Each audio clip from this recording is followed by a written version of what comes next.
Good evening, everyone. So, I'll start with the discussion of secondary memory. Till today, what we have studied is about either RAM or cache. Now, let's talk about secondary memory. Secondary memory is, let's say, hard disk. Okay, and hard disk is a input-output device. RAM or cache are a part of computer system. They are not input-output devices. अगर मैं specifically बात करूं तो अगर हमें कुछ data RAM से उठाना है या कैश से उठाना है तो उसमें पेज फॉल्ट हो सकता है, लेकिन उसके अंदर इनपुट आउटपुट नहीं होता है. मतलब इनपुट आउटपुट करने के लिए ऑपरेटिंग सिस्टम को कुछ अलग से काम करना पड़ता है जिसको हम बोलते हैं सिस्टम कॉल. अगर सिस्टम कॉल करेंगे तो इनपुट आउटपुट डिवाइसेस एक्सेसिबल होंगी, लेकिन सेकेंडरी जो रैम है या कैश है वो डाटा एक्सेस करने के लिए उनसे हमें इनपुट आउटपुट या सिस्टम कॉल करने की ज़रूरत नहीं होती है. उससे डेटा कैसे एक्सेस करते हैं वो हम और डिटेल में देखेंगे अभी जब हम कंप्यूटर आर्किटेक्चर पढ़ेंगे नेक्स्ट क्लासेस से. लेकिन सेकेंडरी मेमोरी जो है हार्ड डिस्क है या पेन ड्राइव है या सीडी ड्राइव है, डीवीडी ड्राइव है,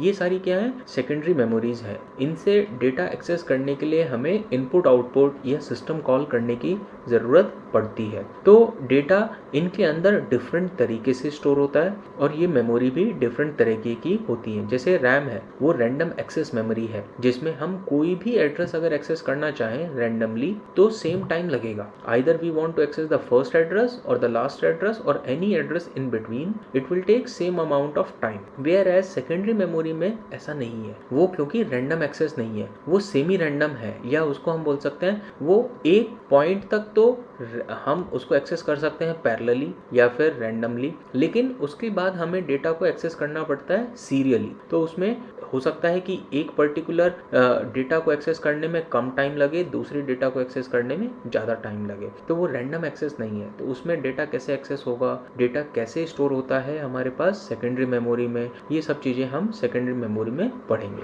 तो सेकेंडरी मेमोरी और इसको हम बोलते हैं auxiliary memory, auxiliary storage devices. ठीक है, इसमें हमारे पास सबसे पहले आती है मैग्नेटिक डिस्क. मैग्नेटिक डिस्क दो तरह की होगी, एक मैग्नेटिक डिस्क होगी, एक मैग्नेटिक टेप होगी. मैग्नेटिक टेप के बारे में हम बाद में पढ़ेंगे, पहले हम मैग्नेटिक डिस्क के बारे में पढ़ते हैं. इसका स्ट्रक्चर कुछ इस तरह से होता है, इसको जरा समझिए. ये हमारे पास कॉन्सेंट्रिक सर्कल्स हैं और जो मैं बना रहा हूँ उसको ऐसे ही बनाना. मेरी ड्राइंग बहुत अच्छी नहीं है, ठीक है, लेकिन मैं एक्सप्लेन करूँगा, आपको समझ में आ जाएगा. देखो, ये गैप यहाँ पे ज़्यादा है और यहाँ पे गैप कम है, यहाँ पे फिर गैप ज़्यादा है और यहाँ पे गैप फिर से कम है. ये इसलिए है क्योंकि ये वाले गैप में हमारे पास एक चीज़ होती है जिसको हम बोलते हैं सेक्टर्स. इनको हम बोलते हैं सेक्टर्स, जो इनके अंदर होती है. यहाँ पे हमारे पास सेक्टर्स होंगे. मैं इसको दोबारा बनाता हूँ, रुकिए एक मिनट, थोड़ा अच्छे से डायग्राम बनाने की कोशिश करते हैं. ठीक है, अब देखिए इसके अंदर हमारे पास कैसे सेक्टर्स होते हैं. ये हमारे पास यहाँ पे इस तरह से सेक्टर्स होंगे, यहाँ पे सेक्टर्स होंगे और ऐसे ही यहाँ पे भी सेक्टर्स होंगे. ठीक है, जो ये हमारे पास जिसके अंदर सेक्टर्स होते हैं इसको बोलते हैं हम ट्रैक. और ये जो बीच में गैप है इसको हम बोलते हैं इंटरनल गैप. इसको मैं लेट से अगर हाईलाइट करूं तो ये जो मैंने पिंक कलर से किया हुआ है ये क्या है, गैप. ठीक है, ये गैप है और ऐसे ही यहाँ पे भी गैप होगा और यहाँ पे अंदर फिर से हमारे पास सेक्टर्स होंगे. इस तरह से ये चलता है और जिसके अंदर सेक्टर्स हैं उसको बोलते हैं ट्रैक. और ये एक पर्टिकुलर जो ब्लॉक आपको दिखाई दे रहा है ये है सेक्टर. देन इन दोनों के बीच में जो गैप होगा उसको हम बोलते हैं इंटरनल सेक्टर गैप. ये दो सेक्टर्स के बीच के गैप को हम बोल रहे हैं इंटरनल सेक्टर गैप. ये एक डिस्क का आपको मैंने टॉप व्यू दिखाया है. जैसे सपोज करिए ये हमारी डिस्क है, अगर मैं उसको यहाँ से देखूंगा, इस पॉइंट से देखूंगा तो हमें डिस्क इस तरह से दिखाई देगी. लेकिन एक के नीचे एक, उसके नीचे एक, फिर उसके नीचे एक, उसके नीचे एक, ऐसे बहुत सारी डिस्क हो सकती। So consider it I am looking from here, तो क्या होगा, हमें डिस्क दिखाई दे रही है इस तरह से, लेकिन ये एक्चुअली एक सिलेंड्रिकल फॉर्म होगा इस तरह से। तो आपको यहाँ से देखने में ये डिस्क ऐसे दिखाई दे रही, लेकिन यहाँ पे और भी डिस्क होंगी, यहाँ पे डिस्क होंगी, डिस्क, ये बहुत सारी डिस्क हो सकती, ठीक है, इस तरह से बहुत सारी हो सकती हैं। उसके बारे में हम थोड़ा अभी डिटेल में पढ़ेंगे। अब इसके बारे में थोड़ा सा लिख सकते हैं, a magnetic disk is a thin circular metal plate usually recorded on either side.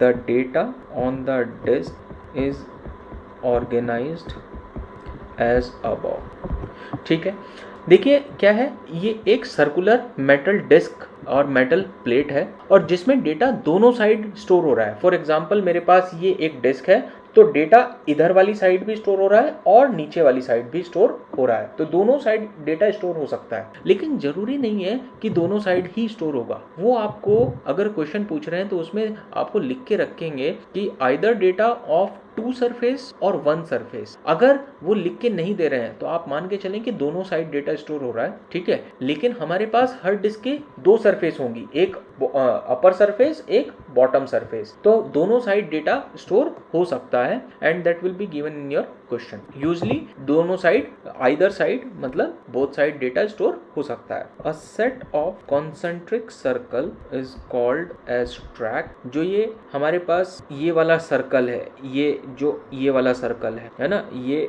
एक सर्कल जो हमारा बन रहा है, इसको हम क्या बोल रहे हैं, ट्रैक, जिसके अंदर सेक्टर्स हैं। ये कॉन्सेंट्रिक सर्कल है, ठीक है, मतलब कॉन्सेंट्रिक मतलब एक ये और ये, इन दोनों को मिला के ये जो बन रहा है, इसके बीच में स्पेस, उसको हम बोल रहे हैं कॉन्सेंट्रिक सर्कल, और इस पूरे सर्कल को हम एक ट्रैक बोल रहे हैं। ऐसे हमारे पास एक ही साइड में बहुत सारे ट्रैक हो सकते हैं, जैसे ये एक ट्रैक हो गया, ऐसे ही इसके बाहर भी ये एक ट्रैक हो गया, ठीक है, और ये वाला हमारा गैप हो गया, ऐसे ही और भी हमारे पास यहाँ पे ट्रैक हो सकते हैं। तो एक साइड में कितने ट्रैक हो सकते हैं, डिपेंडिंग अपॉन कि हमारी हार्ड डिस्क या हमारी मैग्नेटिक डिस्क कितने साइज की है। 100 ट्रैक भी हो सकते हैं, 200 ट्रैक भी हो सकते हैं, और वो कितने भी ट्रैक हो सकते हैं, it can be any arbitrary number, okay, that is called a track. Each track holds same number of manageable units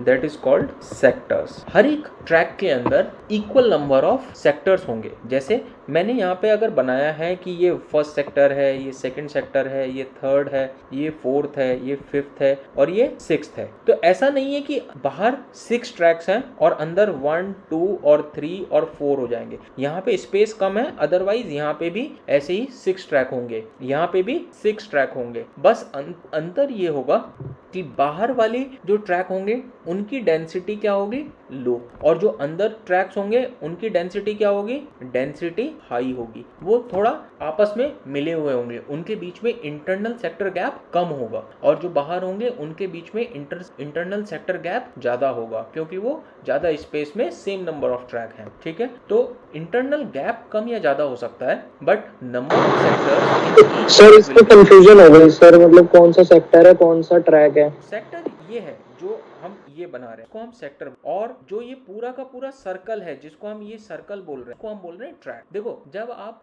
let's say running कर 100 मीटर स्प्रिंट, तो ट्रैक क्या होता है, ट्रैक होता है कि आप चक्कर लगा रहे, वो ट्रैक है। तो ये पूरा का पूरा देखो, इस पूरे सर्कल को हम एक ट्रैक बोल, जबकि अगर हमें बोलना है कि सेक्टर क्या है, तो सेक्टर सिर्फ ये एक सेक्टर है, ये एक दूसरा सेक्टर है, ये एक तीसरा सेक्टर है, और ऐसे हमारे पास हर एक ट्रैक में सेम नंबर ऑफ सेक्टर्स होंगे। समझ में आया? ओके सर, हर ट्रैक में सेम नंबर ऑफ सेक्टर्स होंगे।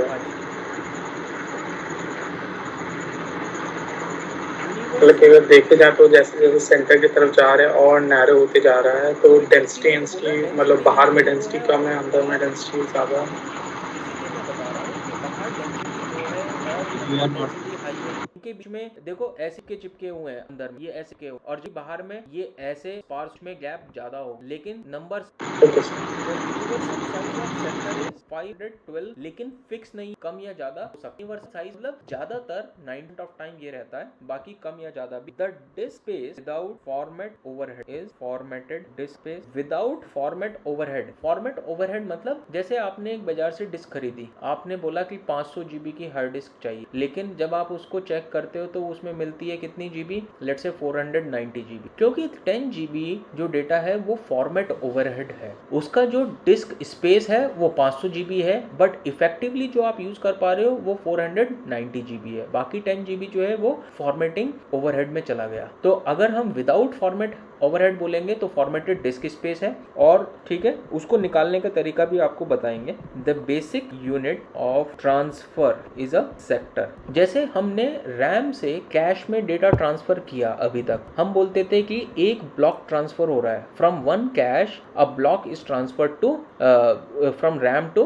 कैश, और कैश से अगर रिप्लेसमेंट हो रहा है तो पूरा का पूरा ब्लॉक हो रहा है। अगर हम हार्ड डिस्क से डेटा उठाएंगे तो हार्ड डिस्क से कम एक सेक्टर पूरा उठ के जाएगा, यानी कि 512 बाइट्स अगर उसका साइज है तो 512 बाइट्स एट ए टाइम हम रीड कर सकते हैं। उससे एक सेक्टर का साइज जितना भी होगा, वो 1 KB होगा या 2 KB होगा, जितना भी होगा उतना एक साथ रीड कर सकते हैं। That is basic unit of transfer. The recording density that is rho, rho is equal to number of byte per centimetre. अब हमारा जो हार्ड डिस्क है उसका साइज जो है वो सेंटीमीटर में है, अगर क्योंकि बाइट्स या KB या GB वो तो हमारी मेमोरी का साइज है, बट उसकी डायमेंशन तो GB में नहीं होगी, डायमेंशन तो सेंटीमीटर में होगी। तो अगर ये हमारा पूरा का पूरा एक इसका अगर सर्कल का मैं सर्कल का अगर मैं पेरीमीटर निकालूंगा तो वो क्या होगा, लेट्स से 2πr, तो वो सेंटीमीटर में होगा, वो GB में नहीं होगा। तो दैट डेंसिटी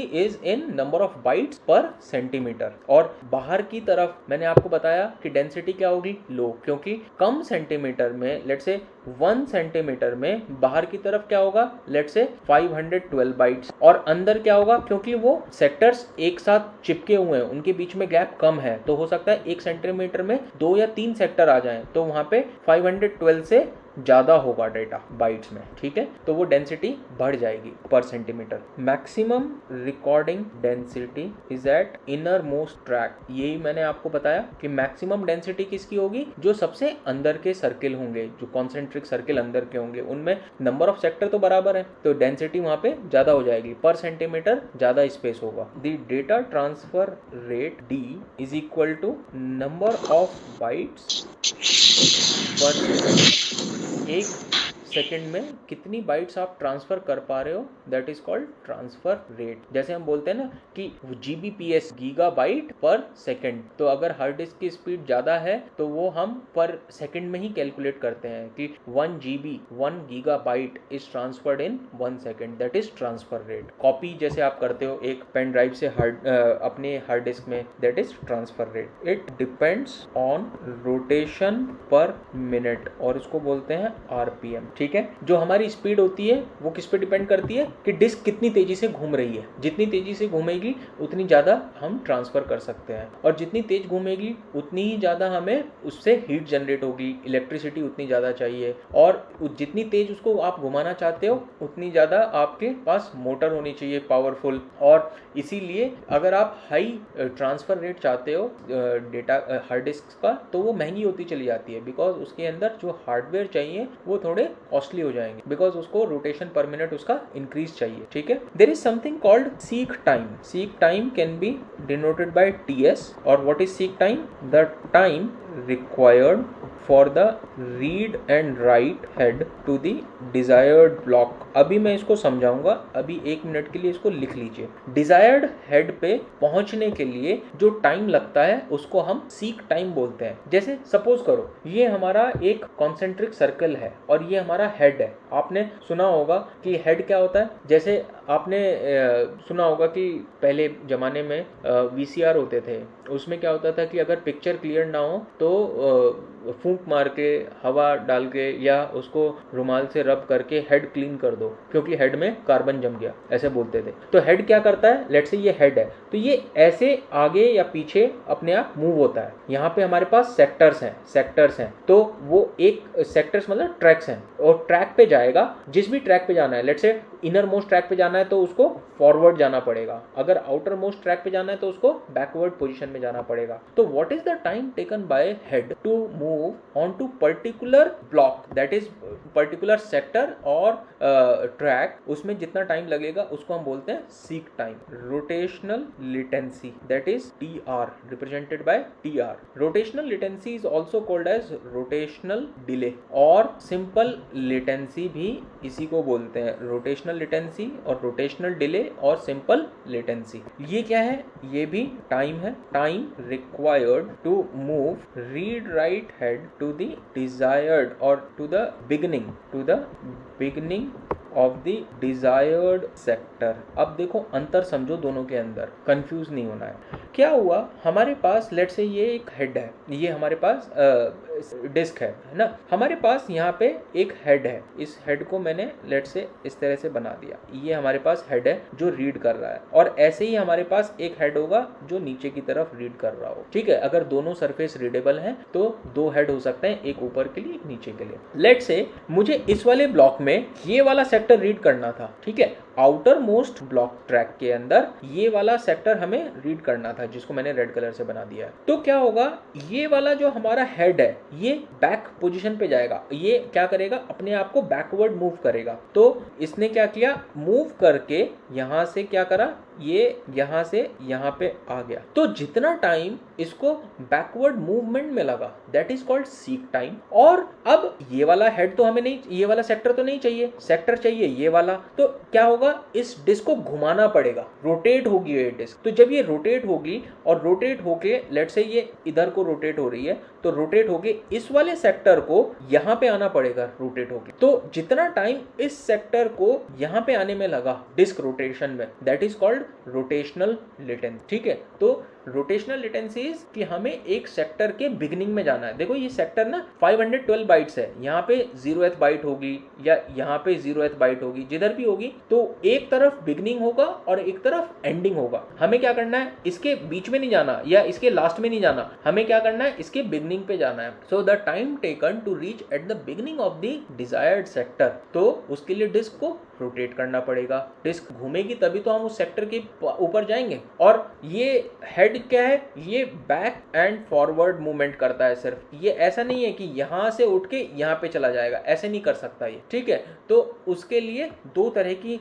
लेटेंसी है, one is seek time and another one is rotational latency. दोनों के बीच में आपको बिल्कुल क्लियर होना चाहिए, क्रिस्टल क्लियर, डाउट नहीं होना चाहिए। Seek time is to move the head to the desired block और ट्रैक, मैं यहाँ पे ट्रैक भी लिख देता हूँ, टू डिजायर्ड ट्रैक। और जबकि यहाँ पे सेक्टर पे, क्योंकि एक ट्रैक के अंदर 100-200 सेक्टर्स हो सकते हैं, हमें किस सेक्टर पे जाना है उसके लिए डिस्क को रोटेट करना पड़ेगा and that is called rotational latency. Okay, if position of the sector is not known the average rotational latency is 1/2 of a rotation. इस बात को समझो, देखो होता क्या है कि लेट से आपको ये वाला हेड मूव किया आपने और आपको जो सेक्टर रीड करना था वो 6 नंबर का था और वो यहीं पे है, तो आपको केवल सीक टाइम लगा, रोटेशनल लेटेंसी तो लगी ही नहीं, बिकॉज आपको डिस्क को रोटेट नहीं करना पड़ा, जो भी सेक्टर रीड करना था उसी के ऊपर हेड ऑटोमेटिकली आ गया।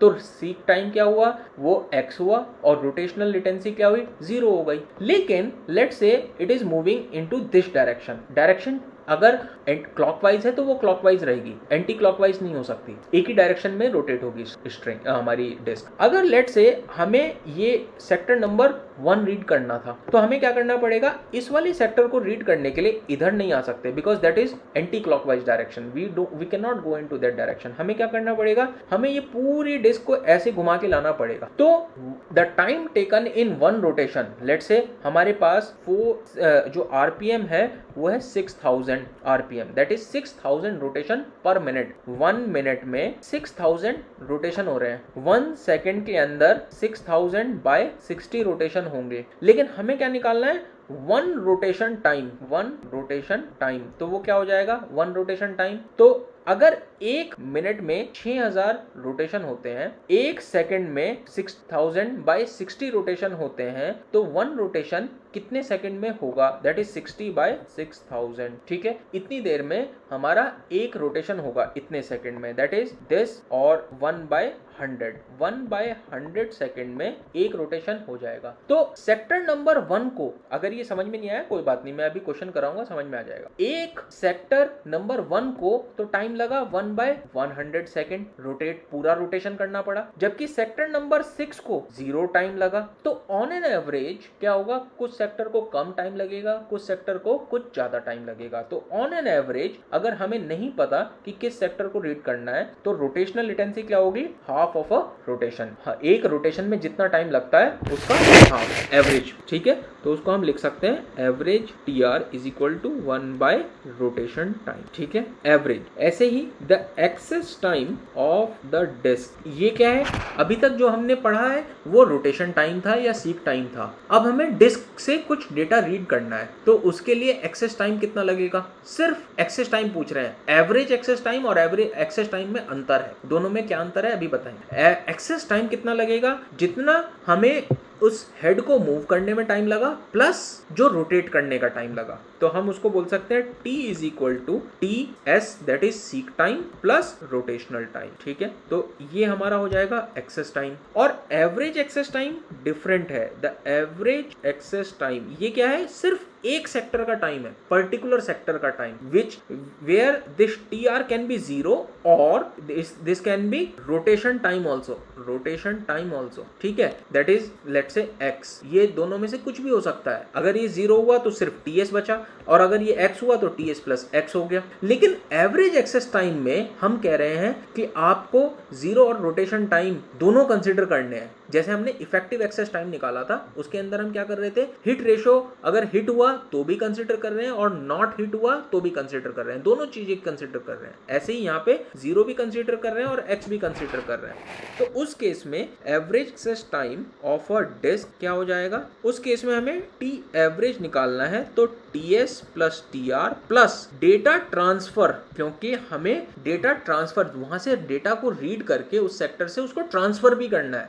एक बाइट को रीड करने में अगर 1 मिलीसेकंड लगती है, तो 512 बाइट्स का एक सेक्टर है, उसको रीड करने में 512 मिलीसेकंड वो भी लगेंगी, तो हमें वो भी कंसिडर करना है। तो data transfer time plus T overhead, overhead मतलब ओवरहेड बोलते हैं डिले फॉर सेटअप, कि ये देखने में कि कौन से हेड पे जाना है, कौन से सेक्टर पे जाना है, कौन से ट्रैक पे जाना है, ये सब कैलकुलेशन में अगर कोई टाइम लगता है तो हम उसको बोलते हैं ओवरहेड टाइम। तो ये delay for setup with controller, ये सारी चीजें, ये T अगर ओवरहेड क्वेश्चन में गिवन होगा डायरेक्टली तो उसको ऐड करेंगे, अगर नहीं गिवन होगा तो इसको हम 0 मान लेंगे। इसका कैलकुलेट करने का कोई और फॉर्मूला नहीं है, इसको कैलकुलेट करना कोई ऐसा नहीं है। अगर क्वेश्चन में गिवन होगा तो हम इसको ऐड करेंगे, अदरवाइज 0 डिफॉल्ट, कि हम मान के चल रहे हैं कि ओवरहेड 0 है।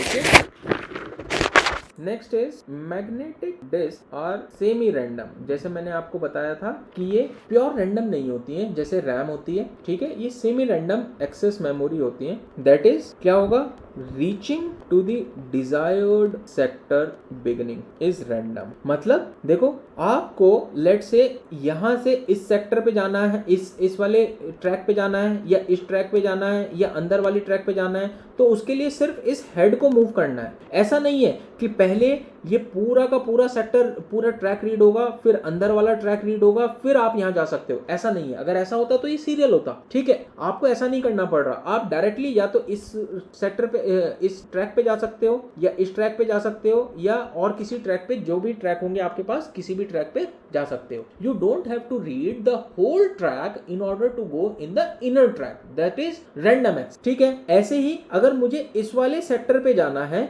तो जरूरी नहीं है कि मुझे ये वाला सेक्टर रीड करना पड़ेगा पहले और इस सेक्टर को रीड करना पड़ेगा, तभी मैं दूसरे सेक्टर पे जा सकता हूं, ठीक है। तो ये किसी भी सेक्टर पे पहुंचने के लिए रैंडम एक्सेस है, लेकिन जब आप एक सेक्टर पे पहुंच जाओगे, एक सेक्टर पे पहुंचने के बाद अगर आपको फर्स्ट बाइट रीड करनी है या उसके बाद की बाइट रीड करनी है या लास्ट बाइट रीड करनी है, आपको सीरियल एक्सेस करना पड़ेगा। You can not jump to any byte random, that you have to do serially. Like link list, वो आप लिंक लिस्ट की फॉर्म में एक्सेस करते हो, यानी कि सीरियली। ठीक है, तो किसी भी सेक्टर की बिगिनिंग में पहुंचना वो रैंडम है, जो अभी तक हमने देखा, and accessing from it is sequential, वो सीक्वेंशियल है। ठीक है, इसीलिए हम उसको बोलते हैं सेमी रैंडम एक्सेस मेमोरी। ये प्योर रैंडम नहीं है या प्योर सीरियल भी नहीं है, this is semi random. Pure serial, अगर कोई आपको एग्जांपल चाहिए प्योर सीरियल एक्सेस का, तो वो होती है जैसे कैसेट आती थी पहले, सॉन्ग्स की कैसेट्स आती थी जिसके अंदर एक मैग्नेटिक टेप होती थी ब्राउन कलर की, तो वो सीरियल एक्सेस होता था। उसके अंदर आप जंप ही नहीं कर सकते हो एक गाने से दूसरे गाने पे, आपको फास्ट फॉरवर्ड करना पड़ता था जिसमें स्पीड से आपकी टेप मूव होती थी, दैट इज सीरियल एक्सेस। ठीक है, अब अगर हमारे पास इस तरह से डेटा है, ये इस तरह की डेटा है, उसके अंदर क्या होगा, एक ट्रैक में, इस वाले ट्रैक पे मोर नंबर ऑफ इंटरनल गैप, यहाँ पे अंदर क्या होगा, less internal gap but same number of sectors in each track. तो इसको हम क्या बोलेंगे, कांस्टेंट डेंसिटी डिस्क। ये कांस्टेंट डेंसिटी है, इसमें सॉरी मैंने गलत बोल दिया आपको, मोर नंबर ऑफ सेक्टर्स, और यहाँ पे लेस नंबर ऑफ सेक्टर्स अगर होगा तो ये क्या है, कांस्टेंट डेंसिटी। बिकॉज आप क्या कह रहे हो कि दोनों के बीच में गैप सेम है। अगर गैप सेम रखना है तो बाहर आपके पास स्पेस ज्यादा है, सेक्टर ज्यादा आ जाएंगे, अंदर स्पेस कम है, सेक्टर कम आएंगे, density same, constant density. Whereas अगर आप कहते हो ये आपके पास कॉन्सेंट्रिक सर्किल की तरह से, इस तरह से आपके पास में डिस्क है, इसके अंदर क्या है, कांस्टेंट एंगुलर वेलोसिटी, यानी कि same amount of data on each track, यानी कि same number of sectors in each track, तभी तो सेम अमाउंट ऑफ डेटा होगा। तो ये क्या है, कांस्टेंट एंगुलर वेलोसिटी है बट डेंसिटी कांस्टेंट नहीं है, और यू कैन से दैट और वेरिएबल डेंसिटी। अंदर डेंसिटी ज्यादा है, यहाँ पे इनर में क्या होगा, मोर डेंस, और बाहर क्या होगा, लेस डेंस। तो ये दो तरह की हमारे पास डिस्क आती हैं। जनरली ये वाली डिस्क आपको यूज करने को नहीं मिलेगी, आप इसी पे काम करोगे ज्यादातर क्वेश्चंस में। ये हमारे कोर्स में कांस्टेंट डेंसिटी वाले क्वेश्चंस आते भी नहीं है। जरा एक बार और इसका थोड़ा सा देखते हैं। Each rotation of the disk covers one track. एक रोटेशन में एक ट्रैक कवर होगा। रोटेशन की बात हो रही है, हेड मूवमेंट की बात नहीं हो रही है। हेड मूवमेंट करोगे तो आप क्या करोगे, आप अपने ट्रैक हेड को आगे पीछे मूव करा रहे हो, उसमें कोई रोटेशन ही नहीं हो रहा, तो जो भी हेड के नीचे सेक्टर होगा सिर्फ वही रीड हो सकता है और कुछ नहीं हो सकता। लेकिन अगर आप डिस्क को मूव करा रहे हो तो एक रोटेशन में एक ट्रैक रीड हो सकता है। Multiple disk can be organised as, जैसे कि मैंने आपको बताया था, हमारे पास क्या होता है, एक इस तरह से होगा। लेट्स से ये हमारे पास आर्म है, इसको हम बोलते हैं आर्म, और हमारे पास यहाँ पे स्पिंडल होगा, स्पिंडल, इसको हम बोलते हैं स्पिंडल, और यहाँ पे हमारे पास ये प्लेट्स, ये इस तरह से बहुत सारी प्लेट्स हो सकती, इसको हम बोलते हैं स्पिंडल, जिसके ऊपर ये सारी की सारी सेक्टर, ये ट्रैक्स हमारे या डिस्क प्लेट्स हमारी जो है एस्टेब्लिश्ड है, फिक्स्ड है। और इस वाले सेक्टर में इस तरह से कॉन्सेंट्रिक ये एक डिस्क है, इसमें ये बहुत सारे ट्रैक्स हैं, ये बहुत सारे ट्रैक्स हैं, और हर ट्रैक में यहाँ पे सेक्टर्स, ये सेक्टर्स, ये एक्चुअली में इस तरह से डिस्क होती है, ये हमारे पास सेक्टर्स। मैंने गैप यहाँ पे नहीं दिखाया है, बट सब सेक्टर्स के बीच में भी और ट्रैक्स के बीच में भी गैप होगा। यहाँ पे हमारे पास ये सेक्टर्स जो पिंक कलर से दिख रहे हैं वो सेक्टर्स हैं, और व्हाइट कलर से जो सर्कल्स बने हुए हैं वो हमारे ट्रैक्स हैं। और ये पूरा का पूरा एक क्या है, इसको हम बोल सकते हैं सरफेस 1, ऐसे ही नीचे होगी सरफेस 2, ऐसे ही ये वाली क्या हो गई, ये हो गई सरफेस 3, ऐसे ही नीचे हो गई सरफेस 4, और ऐसे ही सरफेस 5 और सरफेस 6। ठीक है, यहाँ पे हमारे पास ये हेड होंगे, ये हेड होंगे, हर एक प्लेट के अपने हेड हो सकते हैं। दो तरह का केस आता है, उसको अभी हम पढ़ेंगे। ठीक है, कि एक ही हेड है या मल्टीपल हेड्स हैं, तो इसको हम बोलते हैं हेड। और इसके अलावा ये हमारे पास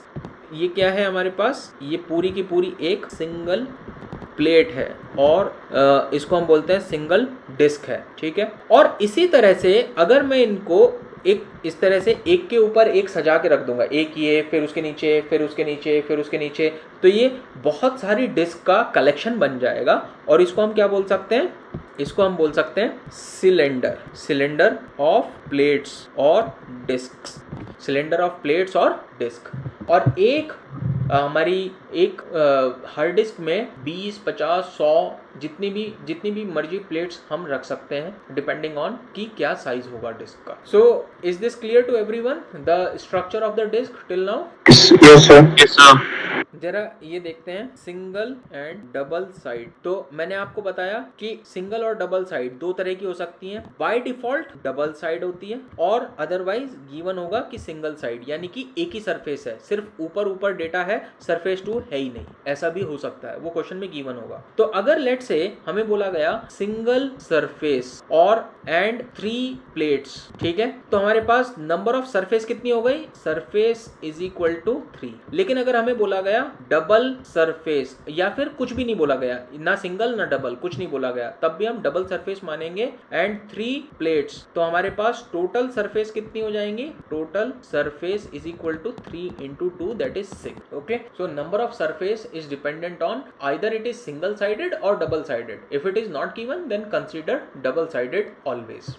सेकेंड इज फिक्स्ड और मूवेबल रीड राइट हेड। हमारे पास जो हेड होता है वो मूवेबल है या फिक्स्ड है एक जगह। तो फिक्स्ड अगर होगा तो यानी कि हमारे पास क्या मतलब है उसका, 1 रीड राइट हेड पर सरफेस, यानी कि हर एक सरफेस के लिए एक ये है और एक ये है, ठीक है। ऐसे तो मूव करना ही पड़ेगा बैक एंड फोर्थ, लेकिन क्या ऊपर नीचे मूव कर सकता है? अगर वो फिक्स्ड है तो वो ये यहाँ पे फिक्स्ड है, ये यहाँ पे फिक्स्ड। लेकिन अगर वो फिक्स्ड नहीं है, मूवेबल है, तो एक ही जो हमारा हेड होगा वो इस वाले ट्रैक के लिए भी काम करेगा, डिस्क के लिए, और अगर इस पे काम करना है तो उसको अपवर्ड्स मूव करना पड़ेगा और फिर यहाँ पे भी काम कर सकता है। That is movable head. Movable का मतलब ये नहीं है कि वो बैक एंड फोर्थ कर सकता है, क्या बैक एंड फोर्थ तो सारे हेड करेंगे, अदरवाइज एक ट्रैक से दूसरे ट्रैक पे हम शिफ्ट नहीं हो सकते हैं। बट फिक्स मतलब है कि this is fixed from this arm, ये जो हमारी आर्म है इस पे फिक्स्ड है। अगर आर्म पे फिक्स्ड नहीं है then it can move up and down also. So 1 read write head पर सरफेस। मूवेबल में क्या होगा, 1 read write head for all surfaces, सारी सरफेसेस के लिए। तो अगर हमारे पास 1 रीड राइट हेड है हर एक सरफेस का, तो 1 rotation n track can be covered, n tracks can be covered where n is equal to n क्या है हमारा, नंबर ऑफ सरफेसेस। अब खुद देख सकते हो आप, अगर हमारे पास 6 सरफेस हैं और हमें बोला गया फिक्स्ड रीड राइट हेड है, तो हम क्योंकि हर एक सरफेस के लिए अपना हेड होगा, तो हम एक बारी में 6 ट्रैक्स को रीड कर सकते हैं। बिकॉज यहाँ पे क्या है, देखो ये वाला फिक्स्ड है लेट से, तो हम क्या करेंगे, ये वाला भी रीड कर सकता है, ये भी रीड कर सकता है, ये भी और ये भी, तो हमारे पास 6 एक रोटेशन में 6 ट्रैक्स रीड हो जाएंगे। लेकिन अगर मैं बोलूं कि केवल एक ही हेड है, ये वाला रेड कलर का, और कोई हेड है ही नहीं, तो एक बारी में ये एक ही जगह हो सकता है मूवेबल, या ऊपर जाए या नीचे जाए, लेकिन रीड एक रोटेशन में एक ही करेगा, क्योंकि डिस्क यहाँ पे रोटेट हो रही है, जहां पे भी ये हेड होगा वही वाला सेक्टर, वही वाला ट्रैक रीड हो सकता है। तो उस केस में क्या होगा, it can read in 1 rotation, 1 track is covered. बात समझ में आई है कि फिक्स्ड और मूवेबल रीड राइट हेड में क्या अंतर है? Yes sir. Third is single और मल्टीपल प्लेटर। अभी तक मैंने आपको प्लेट्स बताई हैं, सेक्टर्स बताए हैं, ट्रैक्स बताए हैं, सिलेंडर, आर्म, स्पिंडल और हेड, ये सब बताया है। अब जरा सिंगल प्लेटर और डबल मल्टीपल प्लेटर्स की बात करते हैं।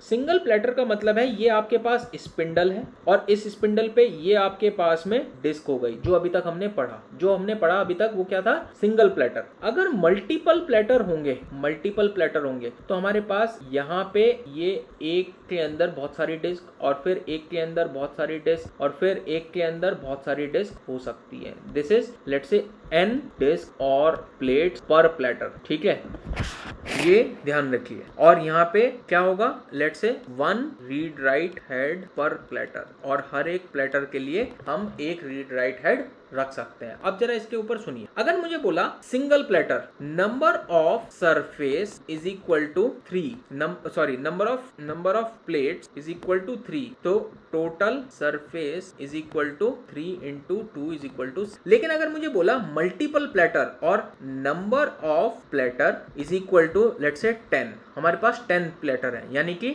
इस तरह के ये एक प्लेटर, ये दूसरा प्लेटर, ये तीसरा प्लेटर, और इस तरह से हमारे पास 10 प्लेटर्स, और हर प्लेटर में n क्या है, 3 डिस्क है। लेट्स से हर प्लेटर में ईच प्लेटर कंटेन्स 3 प्लेट्स, तो नंबर ऑफ सरफेसेस कितनी हो जाएंगी, number of surfaces equal to 3 into 2 is equal to 6 surface in each platter and total 10 platters, तो it will give you 60 surfaces। हमारे पास total surfaces यहाँ पे 60 हो जाएंगे। This is the difference। Okay, जब क्वेश्चन करेंगे तो और अच्छे से समझ में आएगा, अभी theoretical part चल रहा है, इसलिए हो सकता है कि आपको बहुत अच्छे से visualize ना हो रहा हो। A vertical set of all track from same position in a disc pack form a cylinder। Vertical मतलब ये इस तरह से, ठीक है, vertical set of all tracks from same position in a disk pack form a cylinder, यानी कि अगर ये ट्रैक 1 है, ये ट्रैक 1 है, ये ट्रैक 1 है, तो ये एक सिलेंडर बना। ऐसे ही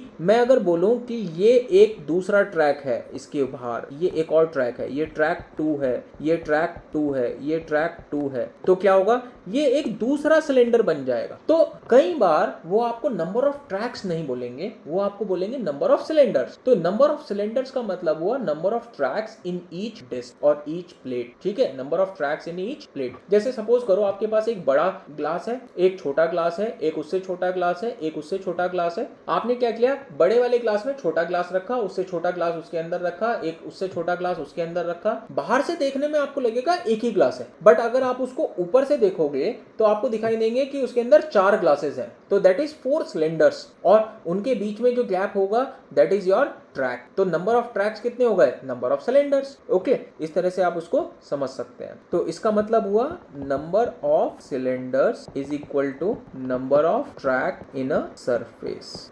ओके।